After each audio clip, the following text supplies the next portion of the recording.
এক সাহাবী রাদিয়াল্লাহু তাআলা আনহু এসে বললেন, ইয়া রাসূলুল্লাহ, আমাকে কিছু দান করেন। আ'তিনি শাইআন। বিষ্ণুনবী বললেন, তুমি ভিক্ষা করো, তোমার ঘরে কিছু নাই? সাহাবী বললেন, লা ইয়া রাসূলুল্লাহ, কিছু নাই। বিষ্ণুনবী সাল্লাল্লাহু আলাইহি ওয়াসাল্লাম আবার প্রশ্ন করলেন, কিছুই নাই? সে বলল, হ্যাঁ আছে। কি আছে? একটা জামা আছে, জামা। আর আছে একটা পানি খাওয়ার জগ। দুইটা জিনিস আছে, একটা কি আরেকটা পানি খাওয়ার জগ। বিষ্ণু বললেন, দুইটা নিয়ে আস। সাহাবী রাদিয়াল্লাহু তাআলা আনহু জামার জগ নিয়ে এসে বিষ্ণু ইসা ইসলামের হাতে দিলেন।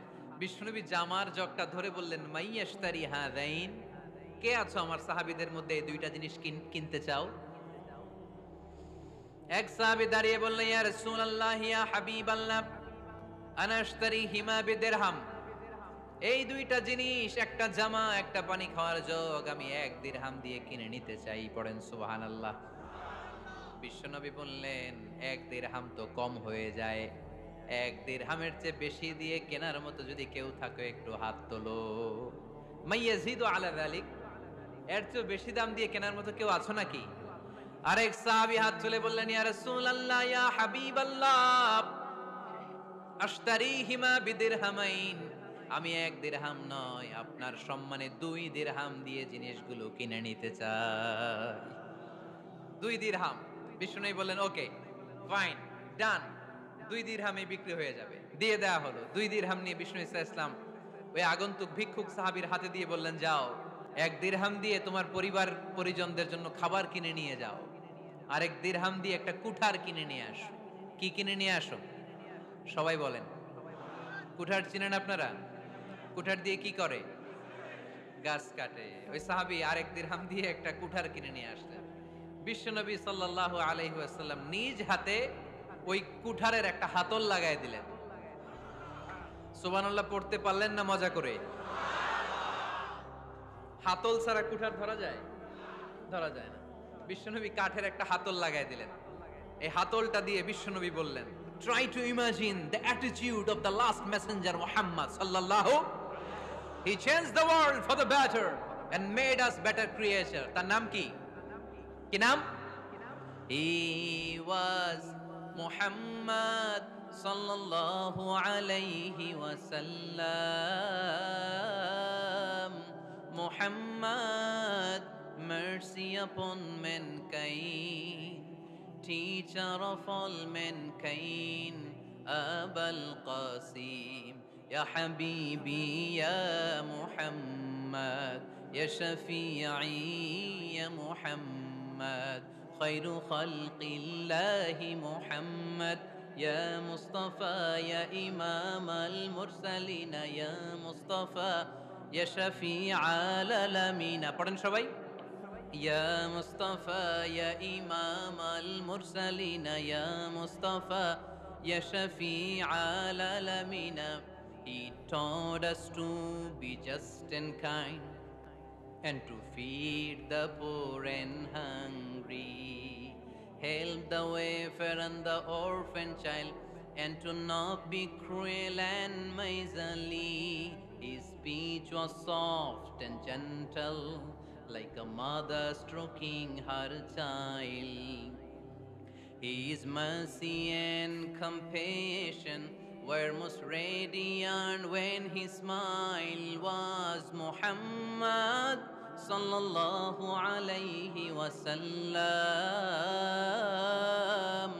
Muhammad, mercy upon mankind, teacher of all mankind, Abul Qasim, Ya Habibi, Ya Muhammad, Ya Shafi'i, Ya Muhammad, Khairu Khalqillahi Muhammad.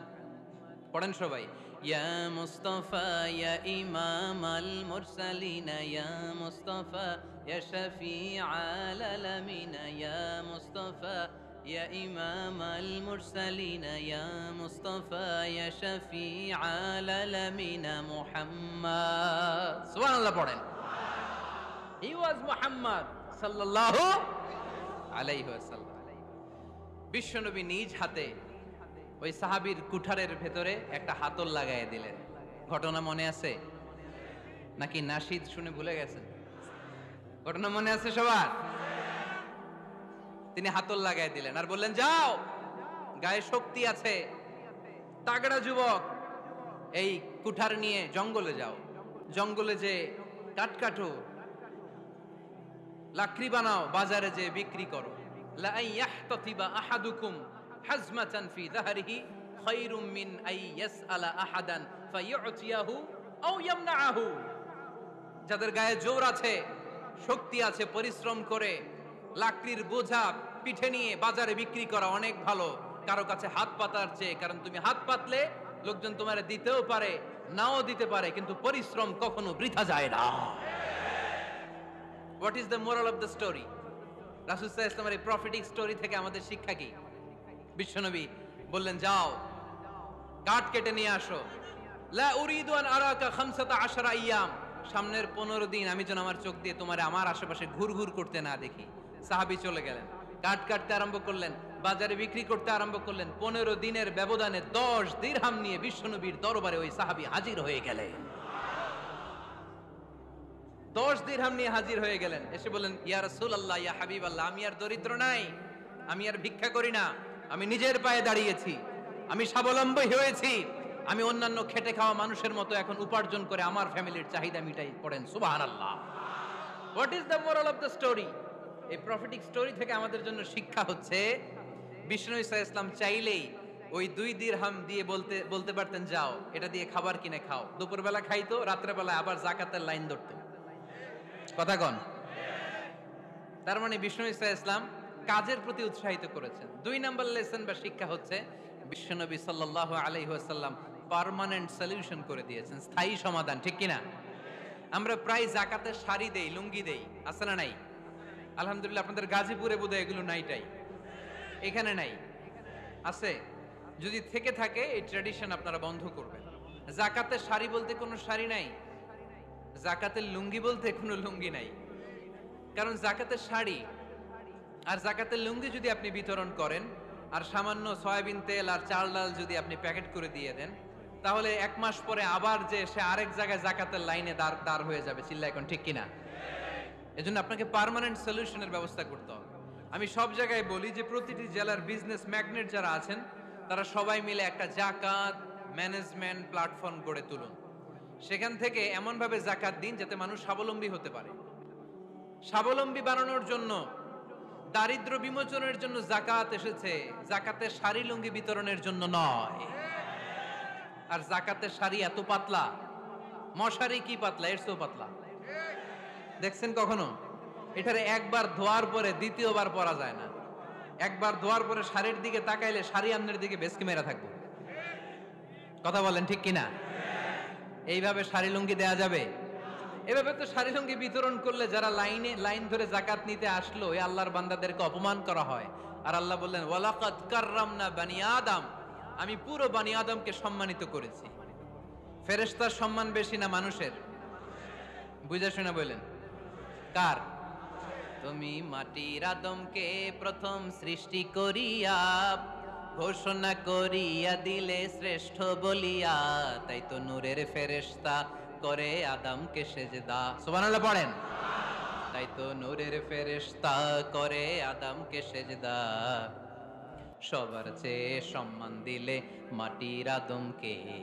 পড়েন, আল্লাহু আল্লাহু তুমি জাল্লে জালালুহু, শেষ করা তো যায় না গে তোমার গুণগান।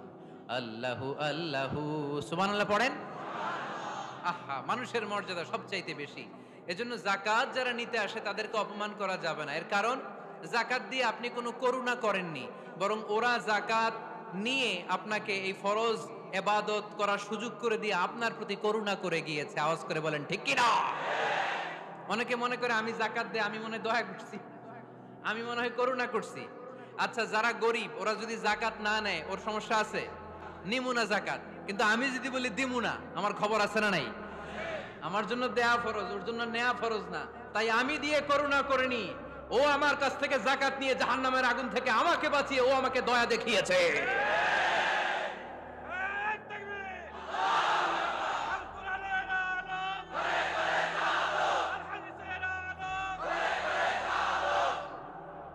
এজন্য যাকাত দারিদ্র্য বিমোচনের জন্য। কিভাবে যাকাত দিবেন?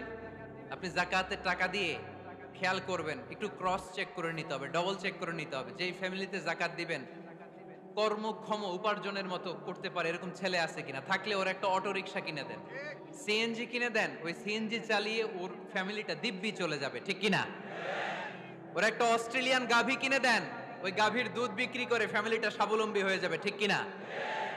লক্ষ্মীপুরে আমি ওয়াজ করলাম, বলল হুজুর আমরা এভাবে একটা জাকাত ম্যানেজমেন্ট প্ল্যাটফর্ম গড়ে তুলেছি, এখানে আমরা টাকা জমিয়ে জমিয়ে আমাদের এলাকার যে সমস্ত ছেলেগুলো কর্মক্ষম, তাদের ঘরে টাকা পয়সা নাই, আমরা জাকাতের টাকা দিয়ে ওদেরকে প্রবাসী বানিয়ে দেই, বিদেশে পাঠিয়ে দেই, ওর কষ্টা অর্জিত সম্পদ দিয়ে ওর ফ্যামিলি এখন দেদারসে চলছে, কোনো জাকাতের লাইনে যে তারা নিজেদেরকে আর অপমান বোধ করছে না।